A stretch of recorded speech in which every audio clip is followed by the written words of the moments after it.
नरेंद्र मोदी की रैली के बाद आज इंडिया गठबंधन की तरफ से राहुल गांधी और अखिलेश यादव की रैली आई है और यहाँ पर तमाम लोग मौजूद हैं। यहाँ देखते हैं कि जो वहाँ जो लोग भीड़ में जितने लोग मौजूद थे शायद उससे भी ज़्यादा और या उतना ही भीड़ यहाँ भी है और अधिकतर लोग वही हैं जो उस भीड़ में भी थे। तो यहाँ ये देखना है कि जो लोग हैं वो शायद अपने आप में ही कंफ्यूज हैं कि किधर जाना है, लेकिन वैसे यहाँ के भीड़ देखकर ऐसा लग रहा है कि कांग्रेस बीजेपी पर भारी पड़ रही है। तमाम लोग यहाँ मौजूद हैं, इनसे ही बात करते हैं और देखते हैं कि जो इस बार की सत्ता है वो परिवर्तन होती है या फिर यही सत्ता फिर से दोबारा चुन के आती है। इस बार किसकी सरकार रहनी चाहिए? इस बार गठबंधन की सरकार बने। सबसे पहले बहुत बहुत धन्यवाद भैया आपकी। ये भीड़ जो दिख रही है ये पैसे की नहीं है भीड़, ये अपना पैसा लगा के तन मन धन के साथ इस बार गठबंधन की सरकार बना रहे हैं। राहुल गांधी और अखिलेश यादव की जो सभा हो रही है, जो भीड़ दिख रही है तमाम भीड़ और मोदी से कई गुना अधिक भीड़ है और इस बार गठबंधन की सरकार बने। सदल प्रसाद काफ़ी वोटों से जीत रहे हैं। आप बताइए इस बार किसकी सरकार बन रही है? गठबंधन की भैया, पूर्ण बहुमत से बनेगी उसमें। आप क्या बताइए किसकी सरकार बनेगी इस बार? अखिलेश यादव की। किसकी सरकार बननी चाहिए? यादव जी का, अखिलेश यादव। आप बताइए। अखिलेश यादव। आप बताइए। अखिलेश यादव। आप लोग तो अभी वोटर ही नहीं हैं तो फिर जय समाजवाद। अभी की सरकार आपकी पक्का है तो पक्का है। पहले जवाब दीजिए सवालों का, हल्ला करने से नहीं होगा ना। ठीक है, बोलिए। अभी तो आप लोग वोटर ही नहीं हैं तो फिर वोट कैसे देंगे? अरे हम नहीं, हमारे परिवार वाले हैं ना वोटर। तो इस बार परिवर्तन चाहते हैं? परिवर्तन पूरी तरह से चाहते हैं हम लोग। इस सरकार में कुछ कमियां हैं जो अरे इस सरकार में बहुत सी कमियां हैं। अभी देख लिए यूपी की आई थी वो पुलिस वाली भर्ती, वैसी कमी तो कहीं हो ही नहीं सकती है पूरे देश में। तो नौकरी की समस्या, रोजगार की समस्या है। रोजगार का पूरा बेरोजगारी है बस। अब बताइए किसकी सरकार आनी चाहिए इस बार? यादव जी का। जय जय अखिलेश। अब बताइए। इंडिया गठबंधन की बननी चाहिए सरकार। महंगाई, बेरोजगारी और भ्रष्टाचार चरम सीमा पे है। ये नरेंद्र मोदी जी विजय माल्या, नीरव मोदी, मेहुल चौकसी को पकड़ नहीं पाए और 400 की बात करते हैं। आप बताइए दाल कितनी महंगा हो गई, गैस कहाँ पहुँचा? आते कुर्सियाँ बेच के जाते हैं 400 पारा 150 में दे के जाते हैं, वही हलिया होगा देखिएगा। 150 हाल होगा, 150 भी ज़्यादा मुश्किल नहीं होगा। इतना महंगाई हो गई है, बोलने से नहीं होता है कि 400 पार 400 पार। अब बताइए कि किसकी सरकार आएगी इस बार? इस बार राहुल गांधी और सरकार आएगी। तो नरेंद्र मोदी में क्या ऐसी कमियां हैं जो हटाना चाह रहे हैं? कमी है ना, बहुत कमी है। जो अपने वादे पक्का नहीं उतरता कोई आदमी नहीं है। क्या वादा किया जो पूरा नहीं हुआ? ये जुमलेबाजी सब उनका सरकार में, कुछ नहीं है। वो तो बोलते हैं राम मंदिर बना दिए, 370 हटा दिए, 3 तलाक हटा दिए। कोर्ट ने बनाया है, उन्होंने नहीं बनाया है। कांग्रेस की तरफ से एक बीजेपी की तरफ से एक आरोप लग रहे हैं कि अगर कांग्रेस सत्ता में आती है तो फिर राम मंदिर पर ताला लगा दिया जाएगा। क्या इस मानते हैं कि ऐसा हो जाएगा? ऐसा नहीं है। काहे लिए ऐसा होगा? हाईकोर्ट के जवाब से न होगा, ऐसा कुछ होगा तो काहे लिए होगा? एक भाजपा के एक नेता हैं निरहुआ करके, वो वैसे बोल रहे हैं कि जो गठबंधन के, इंडिया गठबंधन के जो लोग हैं वो मानवता के दुश्मन हैं। 4 लाख वोटों से हार रहे हैं, 4 लाख वोटों से हार रहे हैं। पाली को लेके डांस करें बस उसी लायक है वो, ठीक है। और नाचने वाले उनसे बहुत मतलब वो है, ठीक है। नाचने गाने वाला फिर काम करेंगे वो। वो चुनाव 4 लाख वोटों से हार रहे हैं वो। आप बताइए इस बार किसकी सरकार आएगी? किसकी सरकार आएगी? समाजवादी पार्टी जिंदाबाद। इंडिया गठबंधन की सरकार बनेगी। इंडिया गठबंधन की सरकार बनेगी और युवाओं को 30 लाख रोजगार मिलेगा।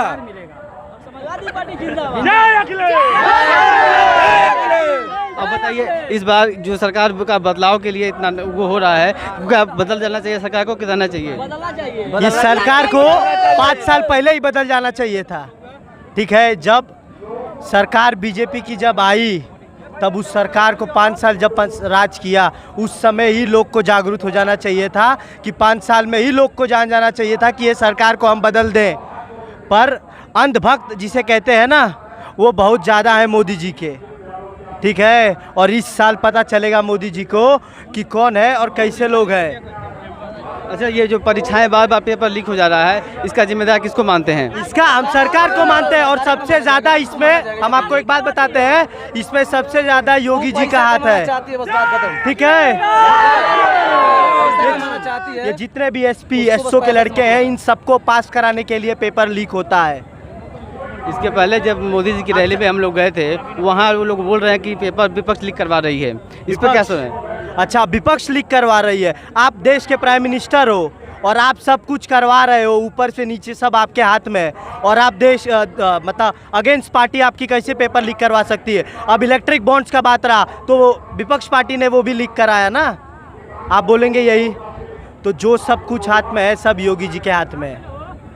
तो इस बार बदलाव होगा?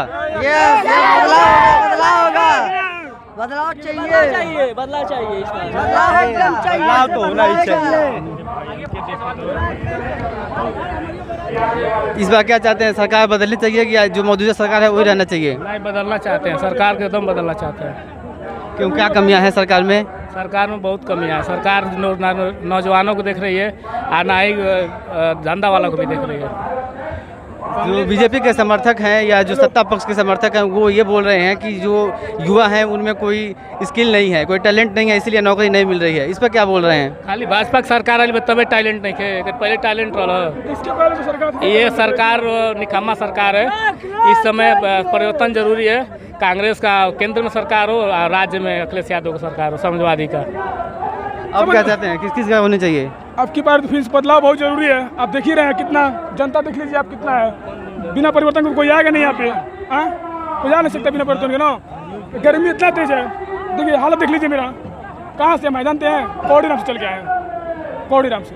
साफ साफ बात है कि अखिलेश के आगे योगी मोदी कुछ नहीं है। क्लियर बात ये है, ये सब कुछ नहीं है। मोदी जी की जब रैली हुई है इसके पहले, उसका कुछ प्रभाव पड़ा है कि नहीं? इसमें आदमी नहीं थे जो 400 500 पैसा दे दे के आदमी ले जा रहा है वो मोदी। बस खाली सरकारी बस मंगा रहे हैं भाड़े पे, से लोगों को मंगा रहा है बांग्लादेश से। ठीक मंगा है, रहा है और ये जितना भी इलेक्ट्रिक ये जो निकल रहा है, आप अपने मोदी जी को कह दीजिए कि एक सेकंड में हमको गिनती में दीजिए वोट, परसेंटेज में मत दीजिए। गिनती में देंगे तो पता चल जाएगा। जैसे 1990 में होता था गिनती में कि कांग्रेस पार्टी 100, बीजेपी 50, ऐसे गिनती में आप हमको वोट दीजिए। ये तो परसेंटेज में तो कोई भी कितना भी बता देगा। आप तो आज 10,000 20,000 ज्वाइंट करके बता देंगे। यही सब तो राजनीति है बीजेपी की। ये सदर प्रसाद जी और कमलेश पासवान में किसका मतलब किसका वो पलड़ा भारी दिखाई दे रहा है? देखिए, पढ़ना भारी चाहे इससे मतलब नहीं है, और हम तो 100% आपको बताएंगे सदल प्रसाद जी ही जीतेंगे, जीतने जा रहे हैं और जीतने जा भी रहे हैं। करोड़पति ना, करोड़ों का जायदाद नहीं बनाएंगे गोरखपुर में हाँ। जाके। तो आप बताइए, इस बार किसकी सरकार आनी चाहिए? अखिलेश यादव। हम तो बिहार से हैं, अररिया जिला से, लेकिन अखिलेश यादव आएगा यहाँ। बिहार से आए हैं? तो बिहार में तो फिर तेजस्वी यादव है। नहीं, तेजस्वी यादव जो मौजूदा सरकार है वो किसकी है? अभी तो तेजस्वी यादव चलेगा, वो सबका पलटू बाबा के बात नहीं चलेगा यहाँ। ये तेजस्वी यादव ही चलेगा, अखिलेश यादव, कांग्रेस पार्टी, राहुल गांधी, बस। तेजस्वी जी के समय में तो रोजगार काफी अच्छे मिले हैं। बहुत अच्छा, बहुत तो अच्छा। उससे खुश है ना? बहुत खुश है। तेजस्वी यादव जो किए हैं बिहार के लिए, वो कभी नहीं कर पाएंगे मोदी के नेताओं ने। हाँ, नहीं तो हम लोग को इस हालात में नहीं रहना पड़ता। हम लोग भी कहीं नौकरी में और कहीं जॉब में रहते, यहाँ नहीं रहते। ठीक है, हाँ। भाजपा सरकार में जो युवाओं का अनदेखा हुआ है, उसका गुस्सा कहीं न कहीं इस चुनाव में निकल जाएगा। जो युवा इस तरह आक्रोशित हैं, उस पर ये बीजेपी पर एक खतरे की घंटी की तरह दिखाई दे रहा है। और अगर जिस ओर ये युवा मुड़ जाएंगे, सरकार उनकी ही होगी। अगर बीजेपी अपने नीतियों में सुधार नहीं करती है या अपने जो बनाए गए ये अग्निवीर और अन्य तरह के जो भी संस्थाएं हैं उसको अगर ख़त्म नहीं करती है, तो ये युवा उनकी भविष्य बदल देंगे। बीजेपी का भी जिंदगी में सुधार नहीं कर पाएगी। आपका भी बहुत धन्यवाद जो इस एरिया को न्यूज को कवर करने आए। गोदी मीडिया तो कवर करने आती ही नहीं है यहाँ पे। आज तक से लगा के एबीपी न्यूज से लगा के कोई भी नहीं आता है कवर करने। आपका बहुत बहुत धन्यवाद कि आप आए यहाँ पे। बहुत बहुत मीडिया का काम ही है कि जो सामान्य जन की बातें करे। वो काम नहीं है, वो काम नहीं रह गया। चंदा धंधा पे काम कर रहे हैं लोग। सर, आप 1 स्टार 2 स्टार मीडिया हो ना, जो 5 स्टार 7 स्टार मीडिया होती है, उन्हें आज का नाम दिया है गोदी मीडिया। वो तो सब जानते हैं, कोई बात नहीं।